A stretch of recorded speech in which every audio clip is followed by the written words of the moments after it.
Previously on Let's Play Twilight Princess. After Link retrieved all the orbs for the light spirit Lanayru, Link decided to continue on with his adventuring, starting with a chest of rupees, I guess. Knowing that his next destination would be over at the lake bed of Lake Hylia. But before that, he needed a means to be able to swim like the Zora. Logically, talking to the nearby Zoras would have been handy. Instead, Link decides to seek advice from a fat old man wearing a belly shirt. Okay. Which surprisingly enough turns out to be pretty handy considering he owns a cannon that can shoot people. Alright. Upon returning to the top of Lake Hylia, Midna, Link's trusty companion, reminds him that the Lake Zora Queen, Rutella, had actually offered him the ability to swim underwater, given the safe return of her son. But of course, instead of pursuing that, Link decided to play a Choco game, where he was met with another strange man that likes to show off his belly and wear makeup. In Link's first attempt, he was not successful whatsoever. However, on a second try, he actually managed to reach the top of the Isle of Riches, where he is rewarded with rupees, something that he did not need because his wallet was full. Link then traveled back to the Zora's domain to basically get more things done. He first cleared out some pesky boulders that blocked his way from before. Next, he made his way up to the throne room and lit some torches, which he was greeted with another chest, with, of course, more rupees. From there, Link decided to venture underwater despite not having the ability to breathe underwater, and thus met with an ill fate. Quite an embarrassing one, I might add. Moving on from that ordeal, he ran into me, while I tried to decipher who Mr. Zora was. Continuing on with Link's adventure, he captures one of the many golden bugs, this time the male dragonfly. Further down, over to the upper Zora River, he discovers the female dragonfly. Out of curiosity, he goes over to the fishing hole, which he is met with lots of water. But something catches Link's eye, but yet he cannot reach it, so he seeks the aid of the attendant of the fishing hole, which he is met with a glorious sight. Link decides to view every item in the shop, including all the pictures posted by the fishing hole owner.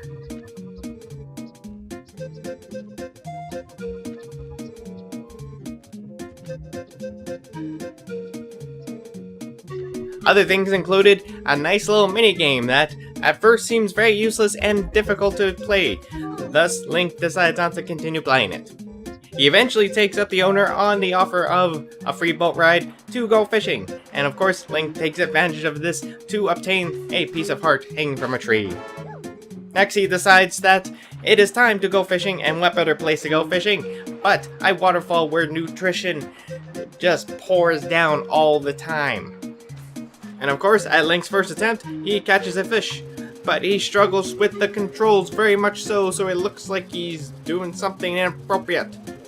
And for whatever reason, he is unable to capture the fish, and then is told later that he needed to press A and B to grab the fish, which was not available to him previously, which would have been nice to know ahead of time, which he did not. On his second attempt around, he finally catches another fish, but turns out an ordinary catfish is not desirable, despite it being a whopping 24 inches. On Link's third attempt, he finally catches a fish, but without the prior knowledge of knowing that when a fish jumps, you must lower the rod, it escapes. Another thing that he probably could have known ahead of time, but the fishing hole owner decided not to share that information. On Link's next attempt, he finally catches a fish. It's another dang catfish. And then on the following attempt after that, he finally catches a Hylian bass. Feeling satisfied with his catch, he decides to explore around the fishing hole, where he is met with the dreaded invisible wall. Not once, but twice. He will have to come back here another time with a different fishing rod. Probably not on the boat either. Later on, Link discovers that there's other types of bait you could use, so he decides to use the popper lure in hopes to catch a bigger fish. But unfortunately, it appears to be very ineffective compared to the other lures that he was using. Link decides to go fishing by foot so he may attempt to fish at the little pond that he had the invisible wall issue at before. And of course, by doing so, he scored another empty bottle. Feeling that Link hadn't wasted enough time anyways, he decided to try his hand at the minigame once more. Eventually, with a steady hand, Link defeated the first minigame of the fishing hole. Feeling confident, he decides to go for round number 2, changing up the map a little bit, and this proves very difficult for Link.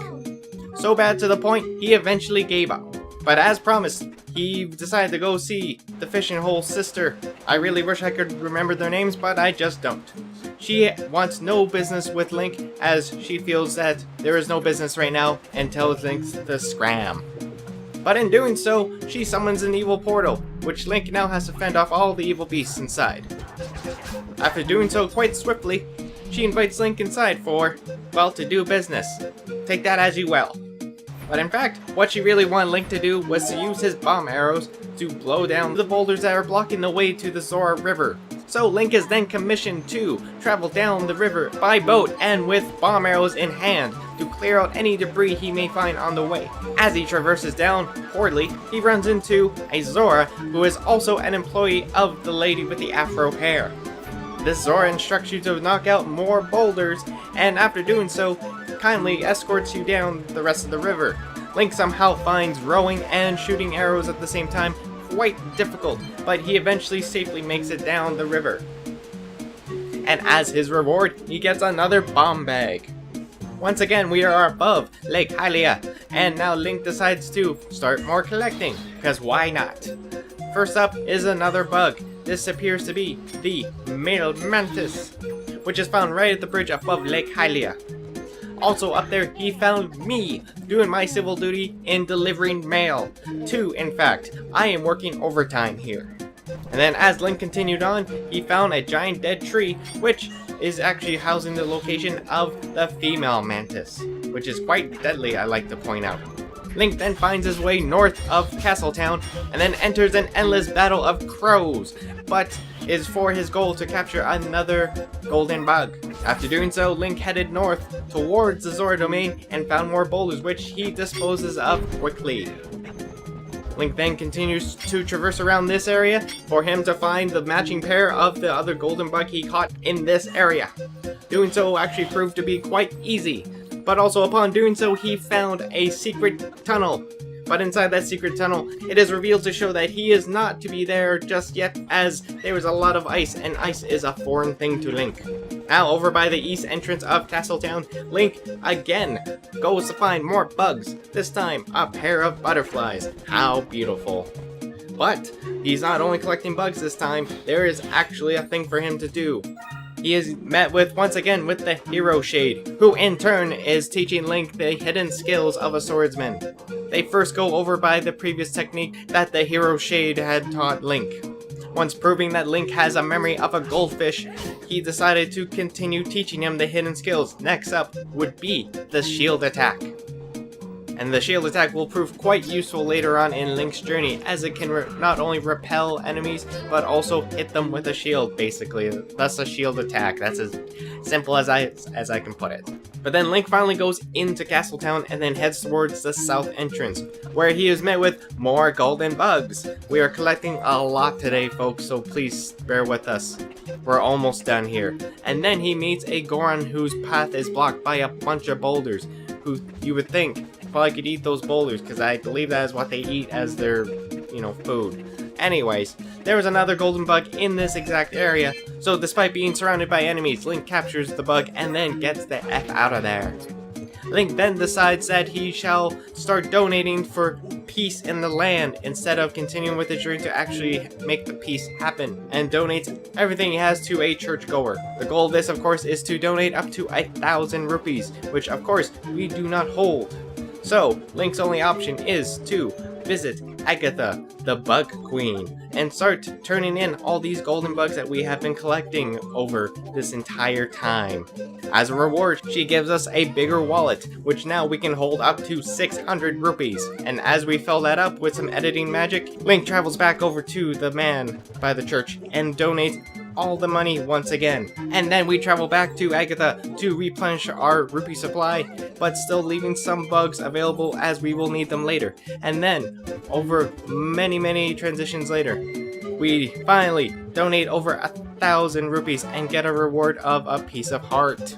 Next up, folks, will be the continuation of Let's Play Twilight Princess, where we do the side quest, which is actually not really a side quest, it's more important because you need to do it regardless, but to bring back the Prince of the Zors to a safe area and back to health. See you guys next time! Onward to adventure!